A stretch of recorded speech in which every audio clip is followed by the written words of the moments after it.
यीशु मसीह के नाम से सबको जय मसीह की। आज का वचन है उत्पत्ति की किताब, उसका 4 अध्याय 2 वचन। फिर उसने उसके भाई हाबिल को भी जन्म दिया। हाबिल भेड़ बकरियों का चरवाहा बन गया, परंतु कैन भूमि पर खेती करने वाला किसान बना।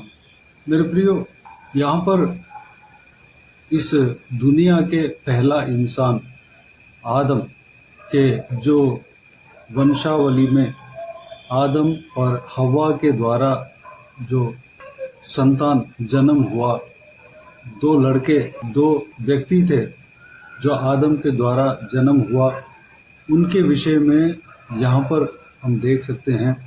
आदम और हव्वा के द्वारा जो जन्म हुए संतानों में ये 2 जो व्यक्ति परमेश्वर के वचन में मेंशन किया गया है, क्योंकि इस 2 व्यक्ति के द्वारा परमेश्वर का कार्य हम देख सकते हैं। इससे हम बहुत कुछ सीख सकते हैं। यहाँ पर हम देखते हैं कि आदम के 2 बेटे हाबिल और काइन दोनों कुछ काम करते हुए, कुछ मेहनत करते हुए हम देख सकते हैं। हाबिल जो है भेड़ बकरियों को चराने वाला बना और काइन जो है किसान बना, भूमि पर खेती करने वाला किसान बना। मेरे प्रियो, परमेश्वर ने जब इंसान को बनाया था, एक वाटिका को बनाकर उस वाटिका में रखा और सींचने के लिए कहा, उस वाटिका में काम करने के लिए कहा। वह चुप बैठने के लिए नहीं कहा, बल्कि कुछ ना कुछ काम करने के लिए कहा। मेरे प्रियो, ठीक उसी तरह परमेश्वर का वचन में कई जगह पे हम देख सकते हैं कि काम, एक इंसान को कुछ ना कुछ काम करना चाहिए। यही परमेश्वर का वचन कहता है। एक जगह पे परमेश्वर का वचन कहता है नया नियम में, अगर काम नहीं करता तो उस व्यक्ति को खाना भी नहीं चाहिए, यानी कि काम करना चाहिए। वो कोई भी काम हो सकता है। जो कोई व्यक्ति नौकरी करता है वही सिर्फ काम नहीं है, कोई व्यक्ति बिजनेस करता है वही सिर्फ काम नहीं है, बल्कि कई तरीके का काम होता है। यानी कि मेहनत दिमाग के द्वारा, ज्ञान बुद्धि के द्वारा, शरीर के कष्ट के द्वारा हम जो मेहनत करके आउटपुट देते हैं, हम अपने शरीर के द्वारा, अपने सोच विचार के द्वारा एक आउटपुट देते हैं, काम कहला जाता है। मेरे प्रियो, हमारे लिए परमेश्वर का वचन यही सिखलाई देता है कि हमें काम करना चाहिए। इस बात के लिए परमेश्वर का वचन में कई सारे उदाहरण हम देख सकते हैं। कई सारे जगह पे परमेश्वर का वचन एक इंसान को, जो इंसान बनकर इस धरती में जन्म हुआ, हर एक व्यक्ति को यही बात को सिखाता है। हर व्यक्ति काम करना चाहिए, चुप नहीं बैठना है, दूसरों का बोझ नहीं बनना है, बल्कि दूसरों का मददगार बनना है। वह काम जो है कुछ भी हो सकता है। एक हाउसवाइफ जो रहते हैं, घर का काम करते हैं, वो भी एक काम कहला जाते हैं। वो शरीर के द्वारा मेहनत कर कर कुछ भी काम करके वह आउटपुट दे रहे हैं, यानी कि उनके द्वारा कोई काम हो रहा है। परमेश्वर के लिए सेवा करते हैं, वो भी परमेश्वर के लिए काम करता है, वो भी काम है, वह सबसे उत्तम काम है।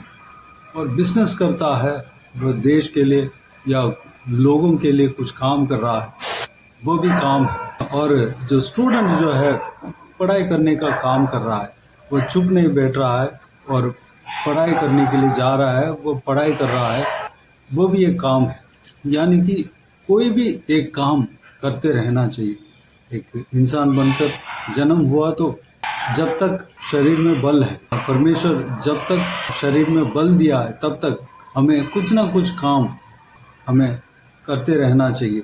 परमेश्वर एक इंसान को एक कॉमन आदेश दिया है कि हर इंसान को काम करना चाहिए, चाहे कोई भी काम हो सकता है। मेरे प्रियो, हमें यूं ही नहीं बैठना है, हमें एक ही जगह पे नहीं बैठना है। हमें दूसरों का तकलीफ बनकर, बोझ बनकर नहीं बैठना है, बल्कि दूसरों का भलाई के लिए हमें काम करना है, लोगों के भलाई के लिए हमें काम करना है। जो काम हमें मिलता है, जो काम हमारे लिए परमेश्वर ने सौंपा है, जो काम हमें करना है, उस काम को हमें करना चाहिए। जो काम हमें करने का आवश्यक है, उस काम को हमें करना चाहिए। मेरे प्रियो, परमेश्वर का वचन कहता है, इंसान जो है एक चींटी की तरह वह काम करना चाहिए। चींटी को देख सकते हैं, वह बरसात से पहले अपने अन्न को, अपने जो घर है, जो भी वह रहने का जगह है, वहाँ पर इकट्ठा कर देता है। वह मेहनत करता है। एक छोटे से जीव है, वह मेहनत करता है। उसको परमेश्वर उदाहरण के रूप में हमें बताता है। एक चींटी उतना मेहनत करता है, तो हम इंसान हैं, हमें कितना मेहनत करना चाहिए। हमें काम करना चाहिए, मेहनत करना चाहिए, कुछ भी काम करना चाहिए। अगर हम घर पे हैं तो घर का काम कर सकते हैं। अगर हम पढ़ाई कर रहे हैं तो यूं ही स्कूल में, कॉलेज में जाकर बैठकर नहीं आना है। हम कुछ तो आउटपुट हमारे द्वारा होना चाहिए, कुछ तो काम हमें करना चाहिए। पढ़ाई का काम हमें करना चाहिए। अगर हम बिजनेस करते हैं तो बिजनेस में यूं ही नहीं बैठना है, बिजनेस हमें चलाना है, काम करना चाहिए। नौकरी करते हैं तो नौकरी में हमें काम करना चाहिए। हम जिस जगह पे तनख्वाह लेते हैं, जिस जगह पे हम रहते हैं, काम करने के लिए हमें अपॉइंटमेंट किया हुआ है, उस जगह पे हमें काम करना है। परमेश्वर यही चाहता है। हम चुप रहने के लिए, हम यूं ही बैठने के लिए परमेश्वर हमें नहीं बनाया है, बल्कि हमें काम करना है। यही परमेश्वर का वचन हमसे कहता है। इस बहुमूल्य वचन के द्वारा हमने काम करने के विषय में, हमें चुप नहीं बैठना है, उस विषय में हमने मनन किया। मेरे प्रियो, अगर आप चुप बैठे हैं, काम नहीं कर रहे हैं, तो कुछ ना कुछ काम करने के लिए अपने आप को परमेश्वर के हाथों में समर्पित करें। अगर आप काम करेंगे तो घर वाले खुश होंगे, घर का बोझ जो है हल्का होगा, देश को आपके द्वारा भलाई होगा। अगर आप परमेश्वर के काम कर रहे हैं तो कलीसिया को मदद मिलेगा। परमेश्वर के काम जो है, परमेश्वर के राज्य फैलने में आपके हाथ अगर बटेंगे तो परमेश्वर का राज्य फैलने का काम थोड़ा ज़्यादा तेज होगा। मेरे प्रियो, कुछ ना कुछ हमें काम करना चाहिए। अगर आप पढ़ाई कर रहे हैं तो पढ़ाई अच्छे से करेंगे तो उस पढ़ाई के द्वारा आप कहीं एक पोजीशन में जाके बैठ सकते हैं। आपके द्वारा आपके परिवार भलाई पाएंगे, आपके द्वारा देश भलाई पाएंगे। मेरे प्रियो, काम करने के लिए अपने आप को परमेश्वर के हाथों में समर्पित करें। आइए हम प्रार्थना में जाएं। प्यारे पिता, दयालु परमेश्वर, आपको धन्यवाद देता हूँ आज के इस आपके बहुमूल्य वचन के लिए। आपको धन्यवाद देता हूँ परमेश्वर, बीते हुए दिनों में हमें संभाला, बचाया, सुरक्षित रखा। आपको धन्यवाद देता हूँ आज के दिन में जो आपने वचन दिया, उस वचन के द्वारा जो कुछ भी हमने मनन किया, सारे बातों के लिए आपको धन्यवाद देता हूँ परमेश्वर। पिताजी, हम काम करने पाएँ, जो काम हमारे लिए, जो इस संसार में रखा हुआ है, हमारा जो कर्तव्य है, हमारा जो काम जो भी है परमेश्वर, उस काम हम करने पाएँ। अनुग्रह देना पिता। हम यूं ही सुस्त नहीं बैठने पाए, बल्कि परमेश्वर हम काम करने पाए पिता। चींटी के तरह परमेश्वर हम काम करने पाए परमेश्वर। उससे ज़्यादा, उससे बढ़कर हम काम करने पाए। जिस तरह आप चाहते हैं वैसे हम काम करने पाए परमेश्वर। इस वीडियो को देखने वाले में से कोई भी जन जो भी काम कर रहे हैं परमेश्वर, उनके काम में आशीष देना। जो भी काम कर रहे हैं उसमें तरक्की देना परमेश्वर। जो सेवकाई कर रहे हैं, आपके लिए काम कर रहे हैं, उनको आशीष देना पिता, और उनका सेवकाई बढ़ने पाए। जो बिजनेस कर रहे हैं, बिजनेस को आशीष देना पिता। बिजनेस में परमेश्वर हालेलुया और तरक्की पाने पाए। जो नौकरी कर रहे हैं, नौकरी में आशीष देना, नौकरी में और आगे बढ़ने पाए, तरक्की पाने पाए परमेश्वर। जो पढ़ाई कर रहे हैं, पढ़ाई का काम सही ढंग से करने पाए, चुप नहीं बैठने पाए। और परमेश्वर हालेलुया, यूं ही कॉलेज स्कूल में जाके आना, इस तरह की बात उनके जीवन में नहीं होना चाहिए परमेश्वर।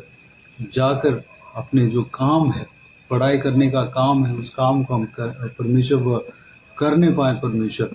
जो हाउस वाइफ हैं, घर में काम करते हैं परमेश्वर, उनको भी आपके हाथों में सौंपते हैं पिता। उनका काम में आशीष देना पिता।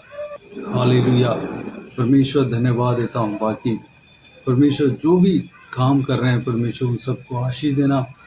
जो काम नहीं कर रहे हैं परमेश्वर, यूं ही चुप बैठे हैं, सुस्त होकर बैठे हैं परमेश्वर, उनको आपके हाथों में सौंपते हैं। काम करने का मन देना परमेश्वर, शरीर में बल देना, सामर्थ देना परमेश्वर, धन्यवाद। जिनको नौकरी नहीं है परमेश्वर, नौकरी चाहते हैं, उनको एक अच्छा सा नौकरी देना परमेश्वर, अनुग्रह देना पिता, धन्यवाद। हालेलुया परमेश्वर, आशीष देना पिता, धन्यवाद। जो आपका सेवा करते हैं परमेश्वर, उनको आशीष देना पिता, धन्यवाद। हालेलुया। बाकी सारे बातों को आपके हाथों में सौंपते हैं। जो कोई भी जन इस वीडियो को देख रहे हैं, उन सभी को आशीष देना, संभालना, किसी को कोई भी कमी घटी ना होने देना, भरपूर आशीष देना। कोई भी बीमार हो, कोई भी जन बीमार हो, उनको आपके हाथों में सौंपते हैं। उन्हें छूना, चंगा करना, प्रभु यीशु मसीह के नाम से चंगा होने पाए। अगर किसी को दुख हो, तकलीफ हो, सारा दुख तकलीफ को दूर करना, परेशानी को दूर करना, आंसू को पोंछना, इनको जो कुछ भी तकलीफ है, सारा तकलीफ दूर होने पाए प्रभु यीशु मसीह के नाम से परमेश्वर। हालेलुया। हर एक जनों को छूना पिता, चंगा करना, सुरक्षित रखना पिता, उनके जीवन में कार्य करना, परिवार में आशीष देना पिता। परिवार का हर एक सदस्य को आपके हाथों में सौंपते हैं, आशीष देना, सुरक्षित रखना पिता। जो भी जन जो कुछ भी प्रार्थना का विषय आपके आगे रखे हैं, सारा प्रार्थना का विषय का उत्तर आप दे रहे हैं, धन्यवाद देता हूँ। अगर नहीं दिया, देना परमेश्वर। हालेलुया, धन्यवाद। जो कोई भी जन जहाँ कहीं भी जाते आते, उनके संग रहना, सुरक्षित रखना। महिलाओं को आपके हाथों में सौंपते हैं, छोटे बच्चों को आपके हाथों में सौंपते हैं, बुजुर्ग व्यक्तियों को आपके हाथों में सौंपते हैं। सभी को सुरक्षित रखना, संभालना परमेश्वर।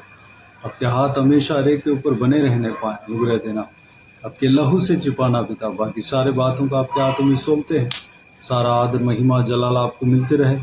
सारा दुआ प्रार्थना को प्रभु यीशु मसीह के नाम से मांगते हैं, सुन और ग्रहण कर। आमीन, आमीन। प्रभु यीशु मसीह के नाम से प्रभु यीशु मसीह का आशीष और अनुग्रह हम सभी के ऊपर बने रहे। आमीन, आमीन। मेरे प्रिय, इस चैनल को सब्सक्राइब करें और शेयर करें। अगर किसी को भी प्रार्थना का विषय हो तो डिस्क्रिप्शन में दिए हुए नंबर पर कॉल करके प्रार्थना करा सकते हैं। हम आपके लिए प्रार्थना करेंगे। आप अपने व्यक्तिगत प्रार्थना में हमारे लिए प्रार्थना कीजिए। इस सेवकाई के लिए, इस सेवकाई का उन्नति के लिए, इस सेवकाई में जुड़े हुए हर एक जन के लिए, हर एक आत्मिक उन्नति के लिए, तरक्की के लिए, आत्मिक आशीष के लिए, संसारिक आशीष के लिए, पारिवारिक आशीष के लिए प्रार्थना करें। प्रभु यीशु आप सबको आशीष दे। इस सेवकाई के द्वारा परमेश्वर आपके जीवन में कार्य किया हो, वो भी हमें बता सकते हैं, ताकि हम सब मिलकर परमेश्वर को धन्यवाद दे सके, महिमा कर सके। प्रभु यीशु आप सबको आशीष दे। आमीन, आमीन।